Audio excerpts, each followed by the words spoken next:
I can't begin to tell you how excited I am for this particular episode. I actually reached out to Natalie Poli for a different series I was doing called Leadership is a Contact Sport because she is a principal at a school in Illinois. And I have followed her on social media for a while, and I really like her vibe. But I only knew her through that lens. And when we started doing this series, I knew she was on my short list to approach about the possibility of being on the show. But when I got an opportunity to visit with her and actually get on a Zoom and connect and have a conversation, I realized there was so much more to this story. There was so much more that I wanted to cover, which meant that prioritizing getting her on the Ripple Effect podcast was more of a priority. She was so gracious, so giving, and just talk about a lightning rod of awesomeness. She is incredible. Let me just give you a brief rundown of who this person is. She is not only a school principal and approaches her job with the most enthusiasm and dance and singing moves you will ever experience, but she is a former beauty contestant. She was a Chicago Bulls dancer. She is a stroke and heart procedure survivor and an advocate now for all of us to get a better handle on our health, to pay attention to the little things. She's a mother, she's a wife, she is a dynamo. Natalie she just lights up the screen, and so much so, I actually had to re-record this intro after our interview because I just didn't feel like I did it justice previously. And now having had her on the show, having spent the little bit over an hour with her, let me just tell you, you're in for a treat. She is an amazing individual, and I'm just blessed. I'm so grateful that I get an opportunity to do these shows, to meet these amazing people, and to find other people out there that want to be change agents, that actually want to make an impact in the world. And this woman is doing it in spades. So I'm super excited for you guys to meet Natalie Poli. You are going to be blown away. You're going to want to follow her. You're going to want to get engaged. Most importantly, you're going to want to pay attention to your health because as an example of what she's gone through, you can learn from it. So, with no further ado, let's dive into this episode with Natalie Poli.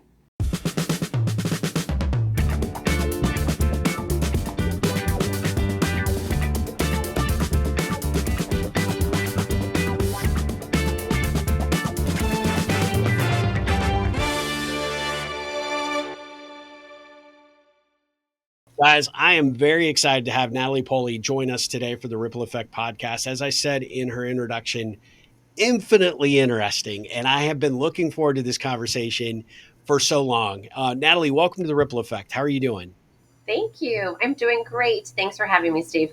I am so excited for this. You know, you and I connected a few months back. I was telling our listeners that I had originally approached you about a series we're doing called Leadership is a Contact Sport to highlight school leaders doing amazing work. And you clearly fit that category. But after you and I talked and we had this great interaction and just the back and forth about what we could do and sort of the approach that I wanted to take to highlight your story. I definitely want to do that series at some point, but I knew instantly we needed to get you on the Ripple Effect podcast as quick as possible. So I'm so grateful you agreed to do it.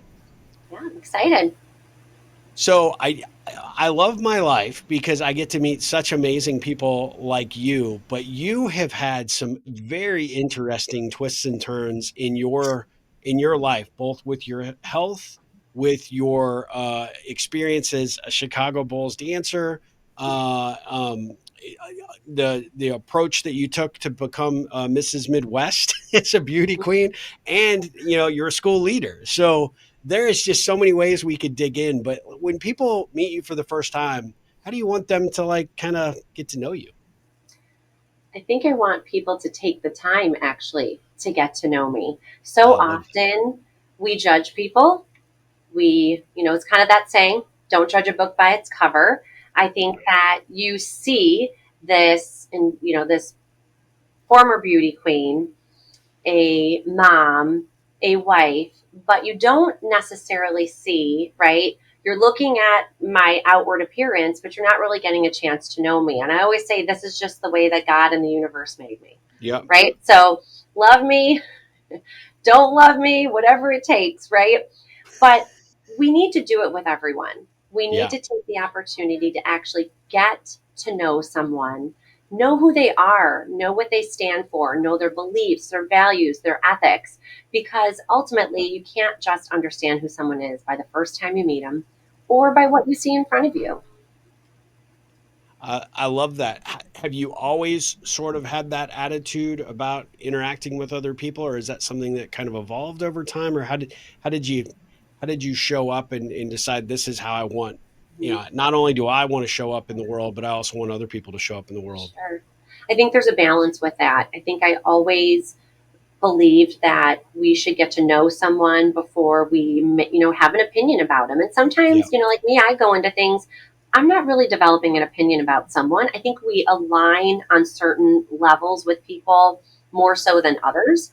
But as I got older, as I became a mom, as I became a wife, and a leader.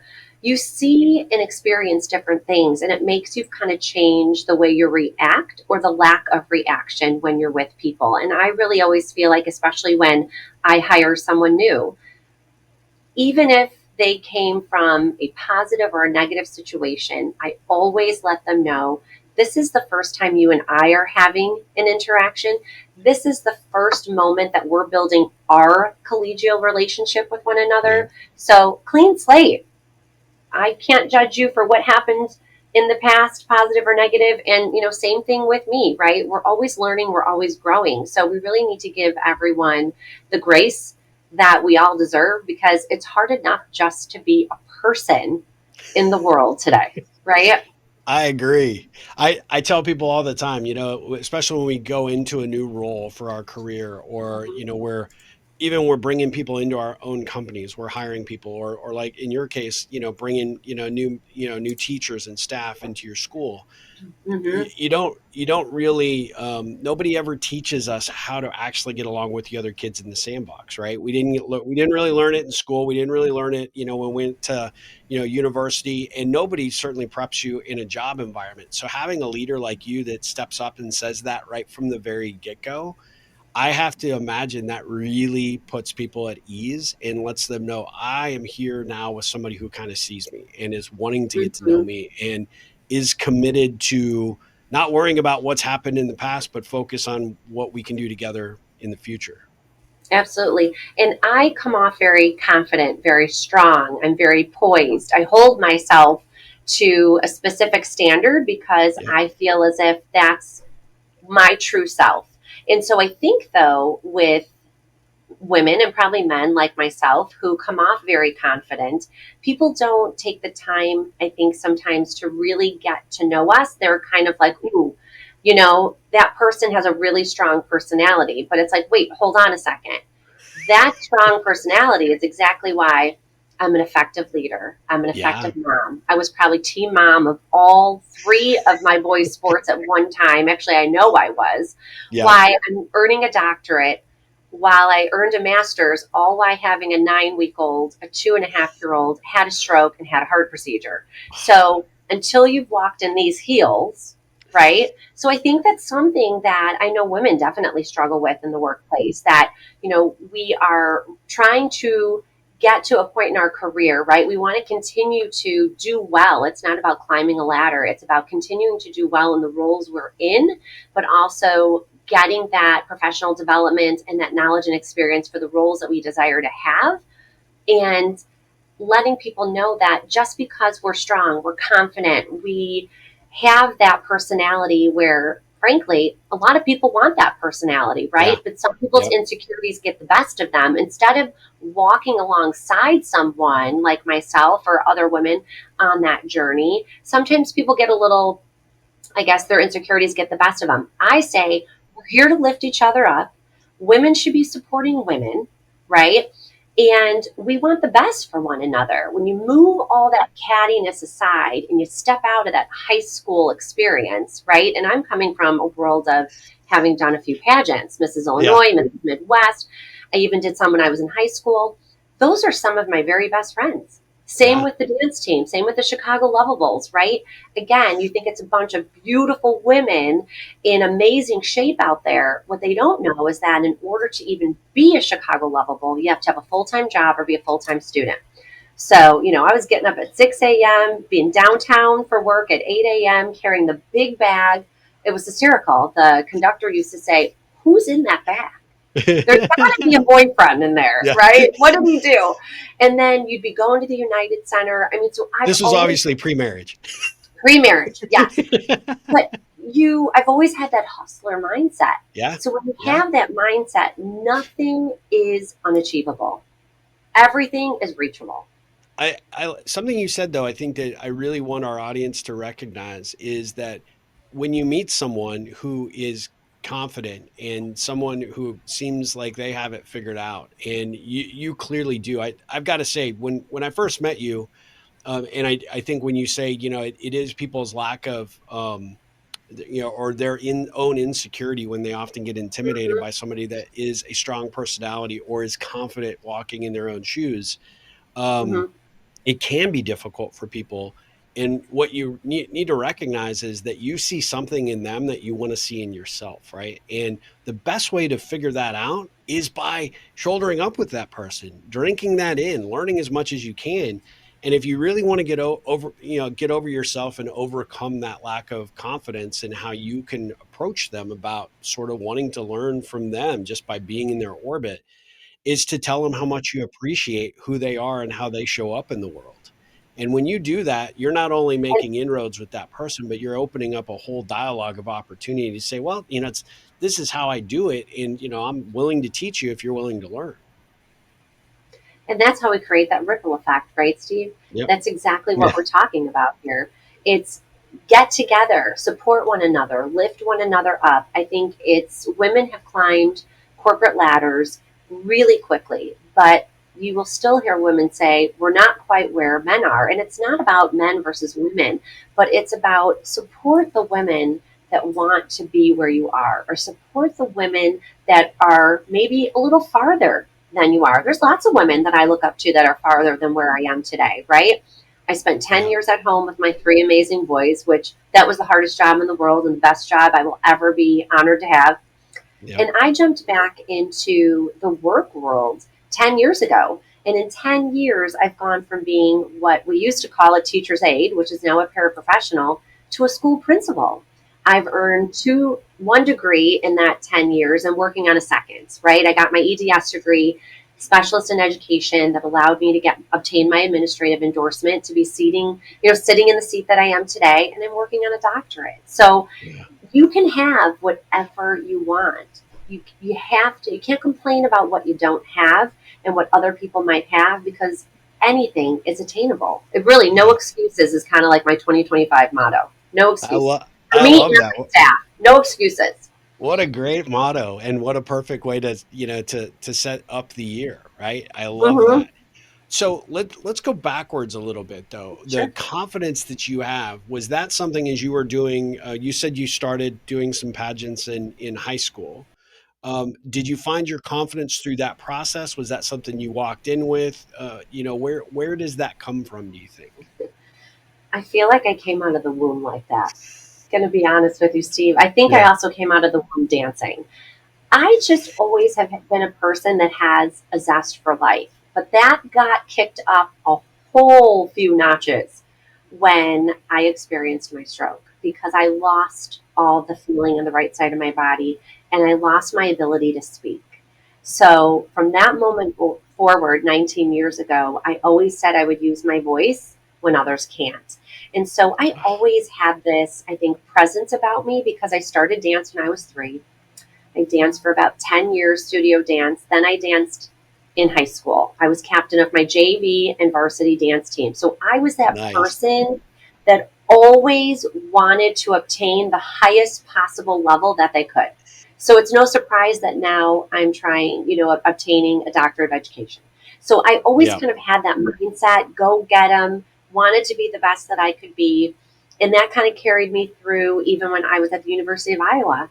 I was a Kappa Alpha Theta there. I was on the dance team there. I would run home with my Iowa dance team uniform on to go into the cabinet, because I had to be vice president, right? Go into that meeting, and I'd be taking off layers of clothing, and a student, and I was a waitress. So I just always had that just keep going, keep going attitude. And same thing with the Lovables. There was about 1,000 women that applied. That was back in the day. We had a hand write out the application in 1998. And there's 1,000 women that applied. They called 500 to the actual audition. You had to have your headshot attached to your application back in those days. And that day they took you from 500 down to 100. Then you went for another 3 days to dance and do more combinations. You were learning things 1 minute, performing them the next, and then from 100 they brought it down to 25. So I feel like I've always had myself in that arena of performing, of holding your head up high, of smiling, having that poise and demeanor Yeah. that I always say, like, I probably would be a really great press secretary. I can see that for sure. Well, Right? so when you went to the Lovables and you made the Mhm. squad, tell us about that experience. What did you learn Mhm. from that maybe a lesson or two that you still apply to how you go about your work today? That experience truly made me the woman that I am today. I will always really feel like I owe Kathy Core, our lovable director, so much for choosing me, because it's not all glitz and glam. We had to have our hair and makeup done just for practice because we never knew who would come in. It wasn't because we wanted to always have our nails painted red, which ironically I do now that I just think about that. Can't take the lovable out of the United Center, and so she always had this firm but fair attitude with us, because we had to do, outside of just games, we had to do like appearances. We would do Sure. public relation appearances. We were sponsored by Miller Lite at the time. We would go into bars, but we also would go into businesses. We would do corporate events at hotels where they would have like their mass kind of opening, and the Lovables would show up. We worked the auto show in Chicago. Most of That's us awesome. took our vacation from work, and then we got paid $90 an hour, which was a lot back then, to do the auto show. So that's really, I Sure. think, where a lot of Yep. my physical kind of probably appearance of being put together came from, because I always had to be put together. Your hair, your makeup, you had to be dressed appropriately. And so she always said, I'll be firm with you ladies, but I will be fair. And I feel like I was that way and still am as a mother, but also as a school leader. You have to have a balance, right? You have to have a balance. You want to be everybody's friend, but you also have to be the leader. You have to lead them sometimes to places where they may not want to go. And same thing with being a parent. Sometimes you're going to have to lead your children to answers and experiences that they weren't really thinking was going to be the outcome. So I think that was just always kind of something I learned from the Lovables, and really how to be within an organization that had such history behind it. I mean, we danced overseas in London and Holland. So I had a lot of great experiences, but I really learned how to be a classy, professional woman with grace. I love that. Mhm. How long were you with the squad? I was with the team for 2 years. I was Okay. captain my second year, and then was getting Shocker, married. right? Right? Shocker. Newsflash. Yeah. So it was a great experience. But I was 23 when I kind of hung up the dancing shoes, Yeah. and that's a long time, from 3 to 23. I coached for a while after that, but I said every high kick and jump split that made the crowd go wow, was worth every moment of my detached labrum surgery that I had a summer or two ago. So I told the surgeon that every single high kick and jump split was worth this moment. Truly was. May have I been in mean, crushed within a brace for 6 weeks, but it was. wow. Yeah. I mean, yeah, but you're still paying the price physically for it. Yeah, I mean, obviously. exactly. Exactly. Jeez. Well, speaking of health, let's talk about your very inspiration. I mean, this was actually it was part of why I was really inspired to get you on this show, was to Hmm. talk about your journey that you experienced having a heart procedure and recovering from a stroke at a point in your life where most people are in their prime health. Obviously, you're committed to your health. You were focused on, staying, even, when you had left the squad to stay in shape. But you had Mhm. just was this after your third child, It was their after third my son? second son, Oh, Dylan. okay, He was second. Okay. 9 weeks old. Well, tell us about that experience. What actually happened, and then what have you learned from it? Absolutely. So I was 29, new mom. I had a 2.5-year-old and a 9 week old. And I remember that day just feeling a little off. And I am now remarried to a wonderful man, police officer here in Illinois. But my ex husband and I at the time were home both together. I had just driven my two sons, my little guy, right at the time, my middle one, and Cole was 2.5, back from the vet with our dog. So in my mind, right, I would have been Just a regular driving, routine day, right? Yeah. regular day.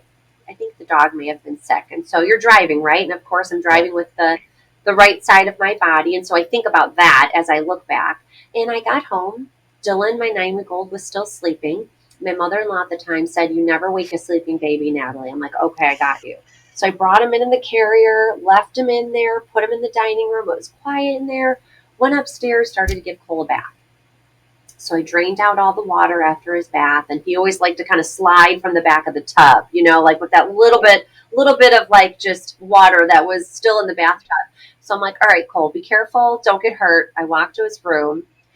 I got, I looked for, he was in pull-ups at the time, and I remember reaching on his bookcase for the pull-ups, and all of a sudden the whole stack just fell to the side. Oh, And something just came over me. I knew something wasn't right, and I fell to the floor. And I crawled into the hallway and I yelled for my ex husband and I said, "Ryan, Ryan." And he came running up the stairs and I looked right at him and I said, "I think I'm having a stroke." I have no idea how I knew that. I knew I did you? felt I mean, you off. identified that it was a stroke happening at that point. Like Yeah, it's the only which thing was you could come so up with. odd. Oh wow. So I was still able to talk at that moment. I said, "Take care of Cole. I don't want him to see me this way. Something's going on." We're young. We're 29. He listened to Sure. everything I said, right? He did exactly what I asked him to do. And from this day, even when I look back, that I couldn't have asked for it to go any different. I didn't want Cole to see me in that state. So I went to go lay down, still wasn't feeling well. I tried to call my in laws at the time, and they actually told me the following day that they thought it was Cole, my 2.5-year-old. At the day you could do speed dial on your phone. They thought it was him playing with the phone because they didn't hear anything on the other end. Well, I didn't know I couldn't talk. Oh, So I decided to go downstairs. This was before smartphones. So I went downstairs to get my doctor's card out of my wallet. And I remember tumbling down part of the stairs. oh my gosh. My mom to this day, "How did Brian not know you were falling?" I said, "I must have been that graceful." The dancer was that Yeah. graceful. So I got the card, made my way back upstairs, and I remember them saying, and I always use XYZ answering service. And in my mind, I'm saying, "Please have the doctor on call page." And in response, I hear, "Hello, hello." So Oh, no one can hear me. So I think I'm saying one thing, and I'm clearly not saying that. wow. So finally, I dial 911 and I hear them say 911 dispatch. And again, I'm saying, "Please send help." And they're saying, "Hello, hello." So clearly, nothing, it really was an out of body experience. I kind of saw my limbs, but I wasn't feeling the limbs on my, on the right side. And I truly thought this was the way you die. I remember getting up to my bed to lay down, going, "This is how you die. I'm dying." And sure enough, an officer came to the door. I got downstairs and he said, "Natalie, I want you to write down what you're trying to tell me." And he put the pen in my right hand. He gave it to me and it immediately dropped to the floor. And next thing I heard him say, with his radio right attached to his sleeve, and now I have a son that's a police officer and a husband. So I see them like this all the time. And he's like, "I have a 29-year-old possible stroke victim. Send the EMT immediately." And Wow. I actually had the opportunity to meet Sean, the officer that I say saved my life Wow. during my year as Mrs. Illinois, going for Mrs. Midwest. And he's now retired, but he was a rookie then. And I have some really emotional pictures of me seeing him for the first time about 3 years ago. And he goes, I was a rookie, Natalie. You were like one of my first real calls. And I said, Wow. had you had not been so swift to get help, this could have gone totally differently. Yep. So I got immediate attention. They have to Wow. push, specific meds within you if they know you're having a stroke to break up the clot. Yeah. And so I did regain all my speech. I regained all the feeling in the right side of my body, and I did not have 1 ounce of brain damage or residual damage from the stroke. I had an eye twitch for a while, and I had a little bit of hard time kind of reading again, which they said was normal because it's almost like when you tell a kid that hit his head, you have a boo boo on the brain, right? Like you got a Yep. boo boo on your head. This was like, boo boo on your brain. And so I made a full recovery. I finished my master's on time. And that truly kind of set the tone for me in regards to kind of trying to figure out my why. Why did I survive? I have really bad Wow. survivor's guilt. I am one. I am 1 in 8 that have developed anxiety or PTSD from the situation. 1 in 8 CHD survivors will have stress, PTSD, anxiety, depression. That's a real thing. Wow. So they found out that I had a congenital heart defect that I was born with, and I had 2 holes in my heart and atrial septum aneurysm. And even though I went to the doctor when I was on the Iowa dance team because I was having a lot of chest pain running, we would run, we trained for the nationals on ESPN. They were like, Jeez. nope, you just, might be borderline asthmatic.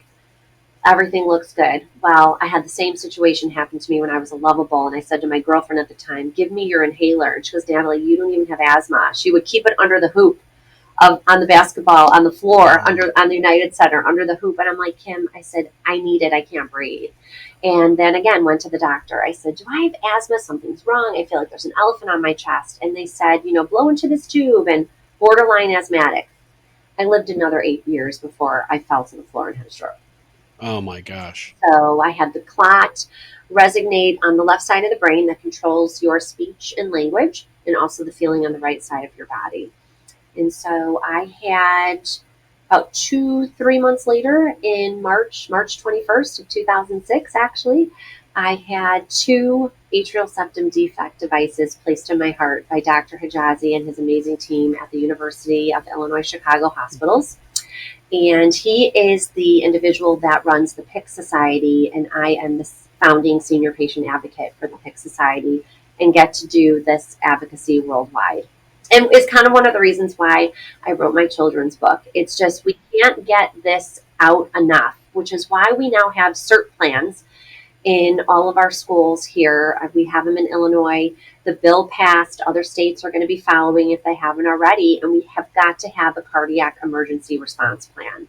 And so I live that plan pretty much every day because I know what it's like to be fine one Yep. minute and hit the floor the next. And I'm just lucky enough that I was saved to share my voice when others can't. Wow. I mean, that's just incredible. Was the congenital heart defect a defining reason why the stroke occurred, or were they unrelated but they discovered it? No, it was the reason. So Okay. being postpartum at the time, 9 weeks, a woman already has a larger volume of blood that she's pumping through her system. And Yep. so because I had 2 holes in an atrial septum aneurysm, my heart was a perfect environment for a clot to form. And it went from my heart to the left side of my brain. And one of the interesting things about a congenital heart defect is that heart defect is already formed in an embryo before a woman even knows she's pregnant. So people will say, is this hereditary? No, it's genetic. Well, isn't genetic hereditary? Well, no, it's within your own genetic makeup. This is the way that my heart formed when I was in the womb. It just happens to be that it's the way that it forms. So that's why you hear them doing procedures like this on little babies when they're born. And they're hearing those irregularities right after they're born. With me, nobody ever heard a heart murmur. Had they had heard that murmur, well, they heard it when I was in the hospital after the stroke, but that was too late. Had they had heard that murmur, then maybe further testing would have been done, like an EKG to check for the rhythm, which mine was fine. So they would have had to have gone a step further and do an echocardiogram with the bubble study. Oh, wow.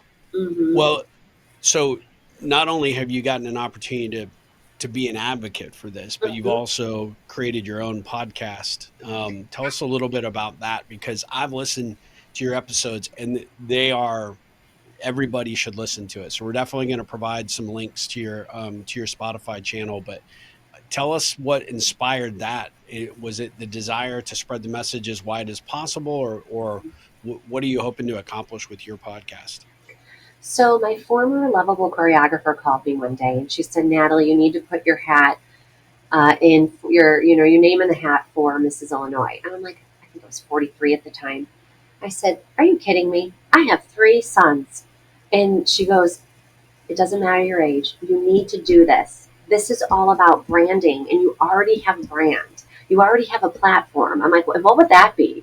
She goes, you are constantly sharing on social media, Heart Health Month, doing things with the American Heart Association, doing things with the PIC Society. She's like, just sharing pictures, doing things during, in May for stroke awareness. She's like, you're already doing all these things.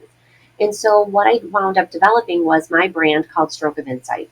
And that became, at the time I had a website. I don't have the website anymore due to my new job the past 3 years. It's been a little bit more, to handle. So the website I put aside, but kept the podcast. It's called Stroke of Insight. And my goal with that is to interview individuals that either survivors or parents of survivors of congenital heart disease, or physicians, or even I had the former Mended Hearts International executive director. So try to just have individuals on this podcast that can share a little bit about their own experiences. And it also became a branding piece for when I was competing for Mrs. Illinois, and then Mrs. Midwest International, and then taking the national stage for Mrs. International. And it was really just about that pageantry. That stint in pageantry again was about, how can I get on the largest stage possible within my reach to share about Stroke of Insight, which is ultimately to educate, advocate, and inspire others about congenital heart disease. And so I did some Capitol Hill work. At that time, it was it was in COVID, so I had to do it all. I didn't actually get to go to Washington, but I did it online through Mended Hearts. We had a huge, huge showing with senators and other Congress individuals that were able to hear not only our stories, but why passing some of these bills that you see passed today are so important for people like me and young children. What so based on what you're doing with the podcast and the advocacy work, what's the core message that you want to put out to the audience? That, and I apologize, I don't know if you can hear this. The day that we decide to record, they decide to trim the trees outside my building. That's okay. That's okay. This is what we call life. And I love This is that like, this happened because this just shows everybody that life isn't perfect, right? that's right. You might We're see rolling with it, right? we're rolling with it. No life is perfect. And if anybody says it is, they need to check themselves because it's But not. you're the star, so I'm going to go on mute, so we Yeah. don't hear this crunching of branches out there. But I'll pipe in, but you'll probably hear this. It's not my stomach, I promise. Yeah, that's funny. So repeat your question, Steve. Yeah, so I was asking, what's the key takeaway or the message, given what you're doing with the podcast and obviously the advocacy work that you're doing? What do you want my audience to hear and learn from you about recognizing these things that you can't continue to ignore, because we get busy and we have these challenges that present in different ways in life, and we think, I'll get to it, but someday you may be forced to deal with something like you did, right? You weren't expecting anything, and then boom, what happened. Hmm. So I have a video with NBC5 Chicago. I could send you the link, Steve. I may have already sent it to you already, but it's the link with every interview and podcast that I've done, and I'll be adding this one to it. One of the things I said during that time with Lauren Petty here in Chicago is, if stroke is coming for you, it's coming. It doesn't matter your height, your weight, your race, your ethnicity. It does not matter. I have always considered myself to be fairly in shape, right? 48 years old. I think, as we get older women, we experience changes within our physique. But I've always considered myself, a fairly fit individual. And I was 29 at the time. In probably some of the best health, physically. You could have babies and the next day you look like you did prior to even getting pregnant, right? So if stroke is coming for you, it's coming. It's not looking for someone necessarily that might be overweight or might be a certain shape. It's coming for you. And so I want people to know that the choices you make now with your health are absolutely the choices, the positive choices you need to make. But sometimes we don't know what resides inside us. I didn't know I had a congenital heart defect for 29 years. But what I want you to really understand and take away is you have to be able to silence things in your life, the noise from the outside that doesn't benefit you, to hear your true calling. And my true calling is to get up every day and to kick major butt in everything that I do. It's the highest high kick every single day that I could possibly do, because that's what needs to happen no matter what people say, because not everybody's not going to like what you do. They're not going to like the way you do this. They're not going to like the way you do that. Get in line. That's what I say. Get in line. No one's perfect. And if you could do it better, that's great. Go and do it better. I let me know how it goes, right?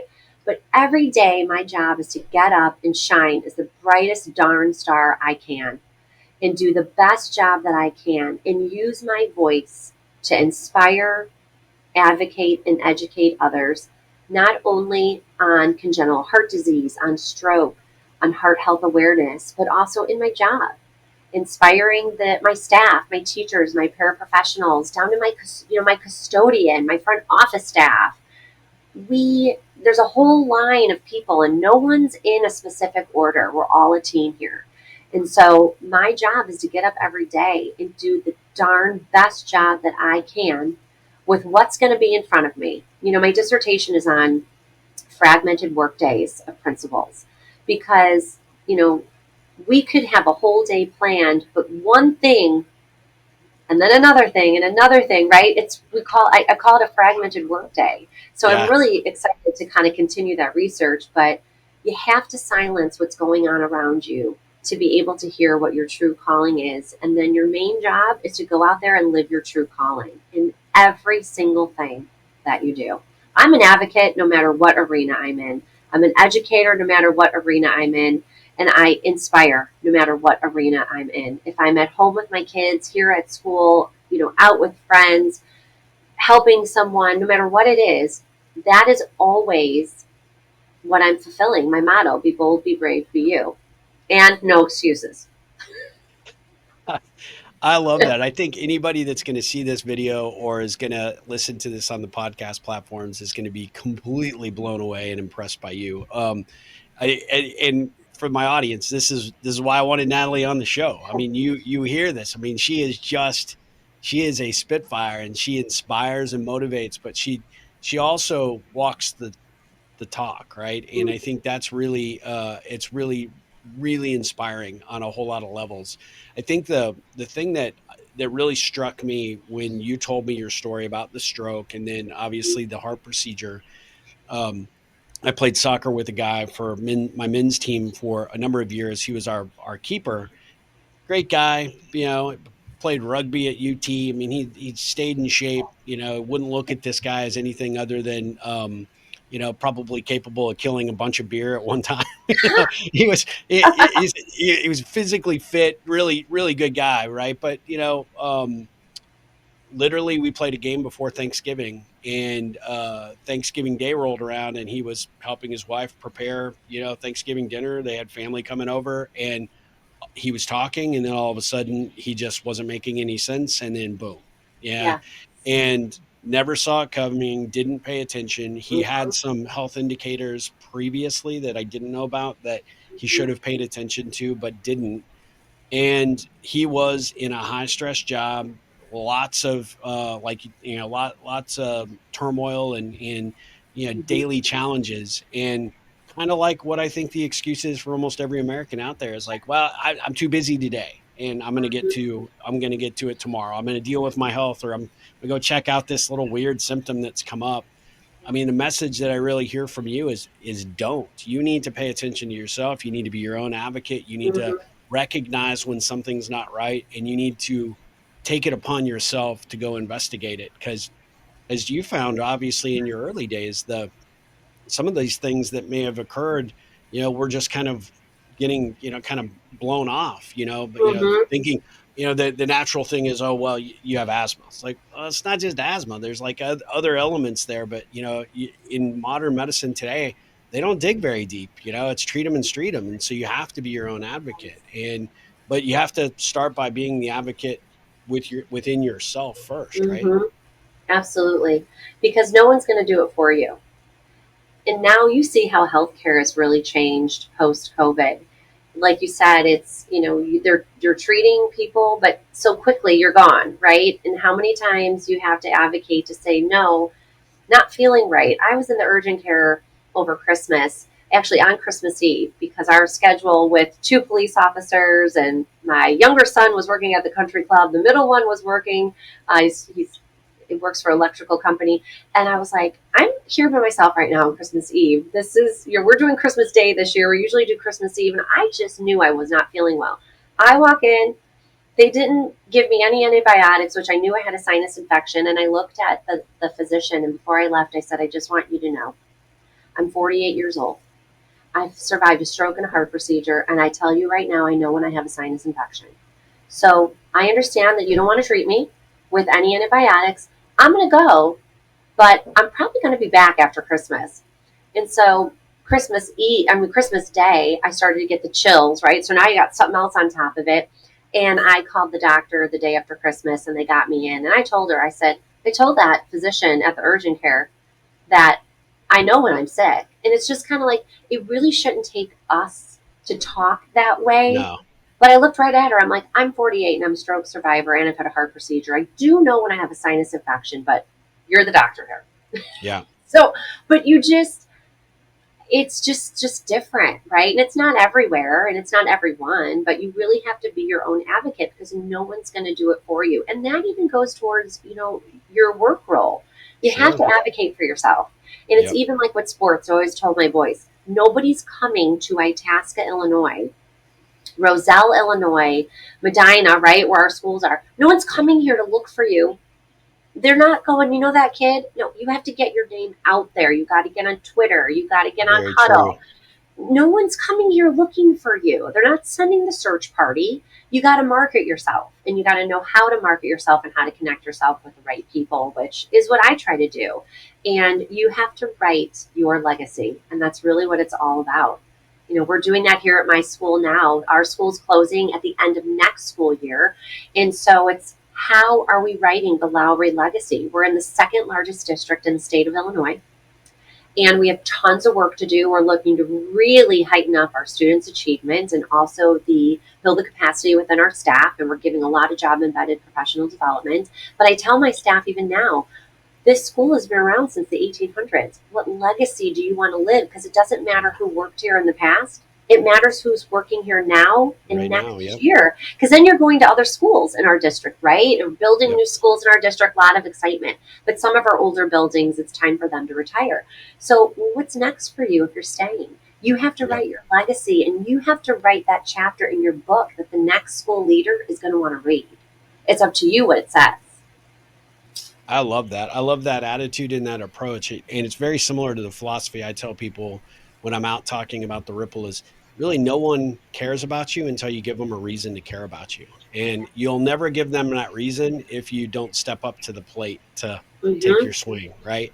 And I think Absolutely. that it's so important and it's true, like you said, very much so with your health advocacy and being your Mm-hmm. own advocate and not just taking the first answer that's given. And it also is very true in your leadership style if you're fortunate enough to be a leader and in being able to step into that power and understand that. But even if you're just trying to make a name for yourself and maybe you feel a little awkward because you haven't accomplished what, maybe someone else has, or maybe you don't necessarily have, this long list of experience, but you do bring something unique that nobody else in the world can bring to that job. That's you, right? And every one of us has a gift. Many of us stop searching for what that is and understanding and appreciating it. What you've managed to do with your life and your work, right? And I use that work very loosely because you've inspired in all of these different channels that you've opened up about, getting your message out, expanding, awareness for these important topics, but then also still controlling your power and saying, look, I'm not done. I got more, I have Mm-hmm. more butts to kick. I have more things to do. And I am not going to just rest on my laurels of what I've done thus far. I'm going to continue to push the needle and continue to, focus on the next set of goals and objectives. And it's about having that perseverance and that will and determination to do it. When I was getting out of the hospital after I had my stroke, I was there for about 8 days, and I had this cute little Tinkerbell sweatshirt on that had a zipper, and I had to wear a heart monitor. So I put the heart monitor underneath it. Well, that was back in the day where you can like walk in the lobby and they had coffee and like donuts for everybody, right? All pre-COVID. And I remember the nurses saying, "Who are you here to see, hon?" And I go, "I'm the patient." Yeah. Because I was on the cardiac floor. They were Yeah. sweet as pie. Honey, who are you here to see? Yeah. Myself. Yeah. And so, I think about them getting ready to release me, of which I just pulled out the piece of paper the other day out of my jewelry box. It was this white piece of paper. And I come into the kitchen and I have it here and I show my kids. I said, okay, you know what I have here? They're like, Mom, we don't even know. We're afraid. I said, this is the name of the nurse that discharged me. They're like, when Oh, you had your stroke in 2006? I said, yes. And they go, you should text her. I go, yeah, because now I could text her before I'd have to call her, right? And so it's just, I remember saying to the doctor, okay, now it's Tuesday. On Thursday, I need to go to my master's class. Can I do that? Am I going to have a heart attack? And they're like, no. I go, okay, because I'm going to class. And I brought my 2 days husband at the after you got time. out. 2 days, I had to do shots of Lovenox in my abdomen. So I was on Oh, Coumadin. You have to do the oh, shots of Lovenox until the Coumadin takes effect. And I said, okay. I said, because I'm going to class. I went to class on Thursday. I brought my ex-husband at 6 o'clock. I came out. He gave me the shot of Lovenox in my abdomen. And I said, okay, graduated on time. So, and I was blessed to be able to go on and have a third child. And I remember everybody saying, wait, how are you doing that? I go, oh, don't worry about it. The doctor said that I was a ticking time bomb with the first two, but now my holes are closed. So it's totally safe now. But the first two, that wasn't good. But you don't know. And what came to be is we see all the time is the low pulse ox in women that give birth. So I had a nurse tell me that sent me a message a couple years ago on my website, and she said, Natalie, she goes, I heard what you said on one of the podcasts that you were on, kind of like this, Steve, that when I gave birth, I remember to my second son, they were saying her pulse ox is at 75. Why is her pulse ox that low? And they're like, oh, it must be the machine. No, it was me. My pulse ox was at 75, and you should be as close to 100 as possible. And here, something as simple as that, they could have said, shoot, get an echo machine in here. We got to do something, right? Or start looking at things. And that was another pure indicator that that low oxygen level showed that there could have been something with me cardiovascularly. yeah. Well, going back to my buddy, that's the soccer player, and sadly he has not recovered to the point where he can come back and play, but he's back working and living his best life now. But at the end of the Mm-hmm. day, I know that one of the things they said was have that thing with you at all times, right? Have the Yes. pulsometer where you can Yes. take it. And I know that recommendations have been made that every single one of us over the age of 20 should have one so that we have it nearby. We know Mm-hmm. what our normal rates are. You look at the data that your watches are providing and all of the devices that have been created, but really understand what's going on with your health. Know what your baselines are. Know what your how if you're not sleeping well or you're running into challenges with high stress, recognize what those markers are because those are important things to share with your physician, right? And Mm-hmm. I'm not just saying once a year when you go get your health, or regular checkup, right? It's something that you need to know when something is off, stop and go figure out what it is and have Mm-hmm. that data with you because it can be incredibly invaluable. I know he told me that he had made that recommendation to another colleague who also turned out to have some pre-stroke symptoms that they had some Wow. worries about him actually having blood clots in his legs. And so these are Yes. things that you went through the experience so that you could teach so many thousands and tens of thousands of people what to pay Mm-hmm. attention to, and we're blessed to have you. So I'm so grateful for Thank you. that. But there was a higher calling and a purpose in why Natalie's here. Yes. I truly feel like each day I'm constantly trying to live that out. I know it's to use my voice when others can't, but I always feel like there's just so much more that I should be giving. And I think at times I get caught up in that. Like, what else could I be doing? And I think that's why I have such high expectations for myself and those around me, is because I know that we can always give a little more, right? We can always give a little more. And so I just try to keep doing what I'm doing. You try to just keep being as awesome as you can, and it's really showing up every day for yourself. And again, you can't control others' perceptions of you. And I'm not someone where people have had negative necessarily like perceptions that I know of. I mean, I'm sure you meet people and they say things to themselves, but I always live by that though, right? Like, how can I continue to be a better person? Or if someone gives you some type of response or feedback, take it in, reflect on it. It doesn't mean anything negative. It just, they're helping you grow, right? They're helping you learn. So often we say, oh, that was negative feedback. Actually, no, the feedback is exactly what you needed at exactly the right time. Now, how are you going to take that and use it as a springboard to the rest of the awesomeness that you're about to do? So I think that's that your mindset, right? Yeah. I love how you frame that, because at the end of the day, we are kind of cultured, right, to take any negativity and we internalize it like, oh my God, I'm so bad. Or, now this person has judgment over me and now I have this level of shame attached to it. I think that the point that you just made there is significant, right? Because at the end of the day, you can learn something from everybody, even your detractors and your haters, right? You can either agree to disagree on their point or their perspective of you, or you can utilize it to say, well, is there something there, is there something I could do, or maybe adjust or adapt a little bit differently to maybe have a different result. But you get the opportunity to have that. Don't just shy Mm-hmm. away from it, and don't go hide in the corner. Understand why it's being said. And sometimes, and I'm suspect someone like yourself that is as active and out there as you are, there probably are people that are detractors to you because you have this amazing bigger than life persona, right? You're beautiful, you've done a lot of things in your life and your career, and you're out there. You're not just talking in small circles, you're trying to make an impact to the whole damn world, which I think is fantastic. And so I could sense that there's probably been some people like, like they always have to find an excuse to kind of, be a naysayer, right? But I love that you're like, hey, look, bring it on. I'll take it all. I'll listen to it. I'll take what makes sense and apply it, and the other stuff I'll ignore. And what's great about that too is if, when that does go on, because it does, you're just feeding more into this great world, this universe, and you're going to get more of what I'm giving, right? So the more, you're just giving more attention to the whole platform that I'm already trying to share, right? Rather it be congenital heart disease or being a leader in education, but you're feeding into that with that person, and that's exactly what we want.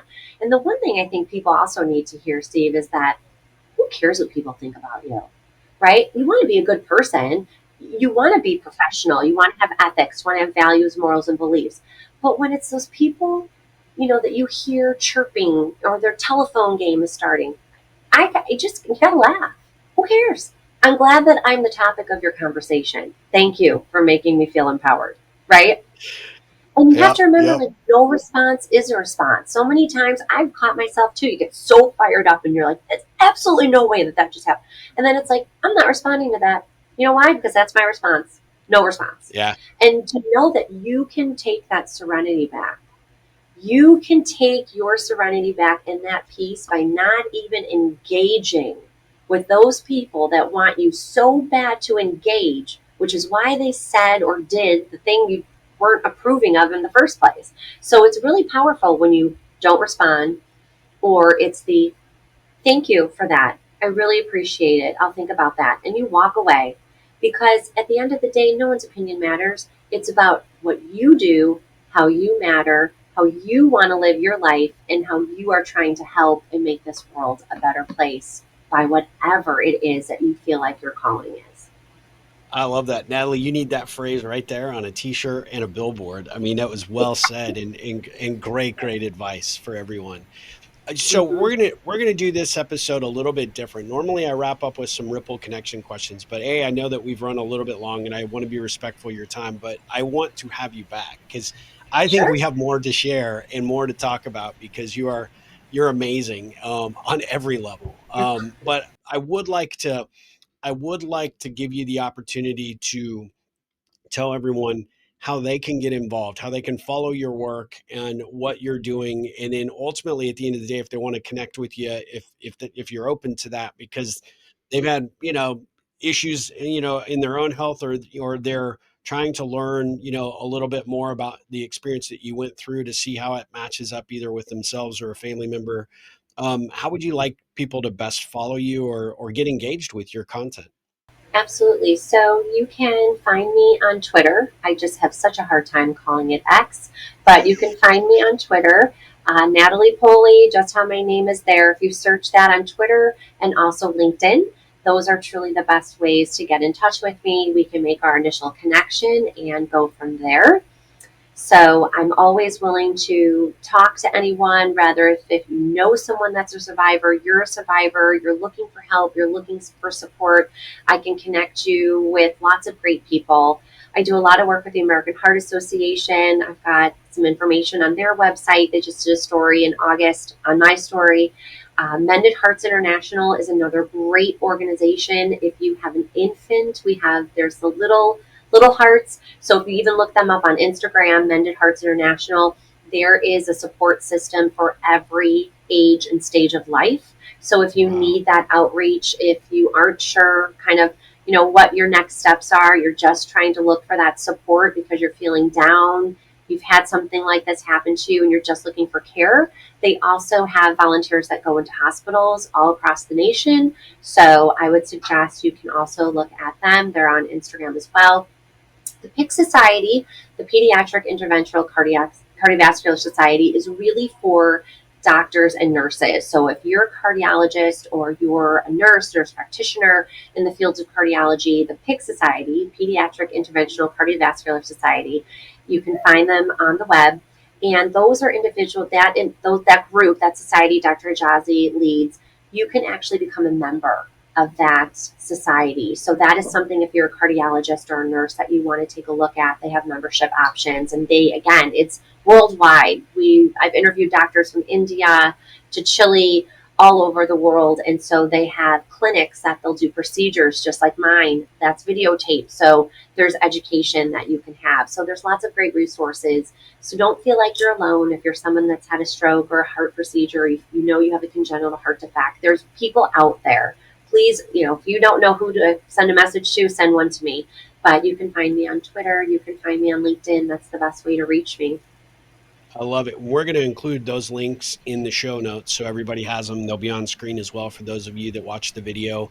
Before I let you go, one of the things I would like to ask you is when you hear the term the ripple effect, talk about, I mean, when I think Rippler, you are 1000% right there. I mean, you are new gold standard, just so you know, we're going to anoint you that right Awesome. now. But Thank you. what does that term, mean to you when you hear it? It makes me think about the work I try to do in inspiring others in everything I do, right? If we're out there living our best life and being our best self, right? And for example, let's just say like when I'm leading my staff, I'm inspiring them, or when I'm talking with a group of individuals like I am here today about congenital heart disease or perseverance, dedication, it's about inspiring others not to do the same thing you're doing, but again, it's about their calling. What is your calling? And now, how can you take your calling and now inspire, advocate, and educate others? And that's how I see that ripple effect happening, Steve. It's all about what we feel we hold inside of us, what our true calling is, because everybody has one. The homeless person on the street has one. They just don't know it yet. Yep. Everybody has one. And so it's about advocating, educating, and inspiring at the level that you feel is meant for you, and being able to just touch people in this world and get them to do the same about what their calling is. And so, on a serious note, that's really what I feel like resonates with me when I think about the ripple effect. On a fun note, it is my great desire, and I tell my husband this all the time, Tony, you're going to be listening to this. Whenever I'm in a store and I hear a great song come on, all I want to do is start shouting it out and singing and getting everybody else in the room to start singing it with me. And just the other day, I forgot what song came on. I think it was Whitney Houston. I want to dance with somebody. I was just kind of like sitting there. We were checking out at Under Armour, I think, and I turned to my husband. I was like, "Oh, I want to dance with somebody," and he was like totally the Instagram, where like the one person's like the wild one, the other one's talking. Yeah. And I'm like, how do you not want to dance right now to the Yeah. song? I'm like, my dream is to get everybody in this place going. I was in Bath and Body Works one day a long time ago, and I was starting to sing, and this other lady behind me was starting to sing, and I was like, you go, girl. I mean, it's just things like that. Like, why aren't we doing more of this in the world? I don't get it. Like, Yeah. why aren't we doing more of this when we're out in public and just living life and having fun? But I do that with my assistant principal here. If somebody says something like, the other day someone goes, "Can you stop?" to one of the kids. And I looked at my assistant principal and I'm like, "Collaborate and listen or hammer time?" Uh, uh, uh, uh. I mean, like so now every time someone says something I can add a song to, that's how we're walking around this building and that's how we're enjoying our day. I'm like, why are we doing more of this? I Create this love ripple oh, effect. that might be like the best answer I've ever I gotten want to to that do it. question. Like I don't by understand. far. I love it. And I can absolutely see you doing that. I can absolutely see your husband being like, what? He's like, what? He's got like the face. He's like, what are you doing? And then he's like, I oh, mean, no. you might have been the original inspirer of where these people did these flash, mob things, right? It's my dream. It is truly my dream. I want someone to tell me where I need to be and what time to be there, and I want to be a part of it. All I right. just Well, when you set it up, let me know. I'll show up. I'll be there. I'll be there. we'll get a big Um, drone. yeah, that would be awesome. That I was know. so much fun. Yep. What last question for you, and Sure. then I'll let you go. But what ripple can I be looking to create for you? I think just helping me share the message to be who you're truly meant to be. So many people right now are looking at Instagram, all these influencers. That actually brings you down. That Yeah. doesn't bring you up. And there's scientific research to prove that, right? I'm not saying stay off of social media. I'm on social media. But I am saying, how do we help one another just fulfill their calling? And when we engage with one another, really being an active listener so that if we are asked a question, just like, right, you asked me just now, Steve, how we can truly answer it and know that person's hearing us. So I think just, helping me advocate, educate, inspire in all aspects that I believe in, from congenital heart health, because February is Heart Health Month. So National Wear Red Day is Friday. So if you're like me, I bought something new, try to do it every year, wear your red on Friday. It doesn't matter where it is on your body, wear something red, because somewhere out there is someone that you probably know but don't know has congenital heart disease. And just also help me spread just that feeling that we can do anything. Where there's a will, there's a way, and no excuses. Get it done. I love it. I will. I'm signed up. I'm committed fully to do exactly what you've asked. Thank you. I'm not only a fan, but now you can count me as a friend and a supportive one. I am so enamored with you and what you're doing to make the world a better place and to spread this message. You are truly, truly inspiring. We didn't get to half of the things I wanted to talk about because this story was so compelling. But the next time we get together, I want to talk about you being this Mrs. Illinois, Mrs. Midwestern, and that whole process, and Sure. what that was like after going through all these health challenges to come kind of back into that arena, I think would be really inspiring. And then obviously we want to learn a little bit more about your approach to leadership and ultimately why you went down the educational path. I can see why, and I could see why you are a kick-ass principal and why your staff loves you and your students probably just are in awe of the amazing leader that you are. But We've got so much more to talk about, and I am just so absolutely grateful that you were able to carve out some time in your day to do this episode. But we got to do another one, so we're gonna have to Yes. figure that out. But I am so eternally grateful that you have entered my life, and I know we're gonna be friends for a very very long time. So We you're stuck with are. me. I think there's big things coming for us. I see I us think doing so. Yep, something major. absolutely. Major. I like it. I love the way you think. I think it's fantastic. So Gotta think this is gonna big. be great. Well, guys, be sure to check out the links that Natalie provided and that we'll have on the screen and in the show notes, and reach out, learn about her work. I tell you, if you just put her name into Google, you're going to go down many, many rabbit holes, because there are a lot of people that have highlighted her great work and what she's doing. But you're going to continue to be enamored with her message, because this confidence and this, this power that she brings to this conversation here is something that she's done over and over again. You need a little Natalie in your life, and so I encourage you to make sure that you plug in. So we'll be back with another episode of the Ripple Effect very soon, but until then, Natalie, ripple on.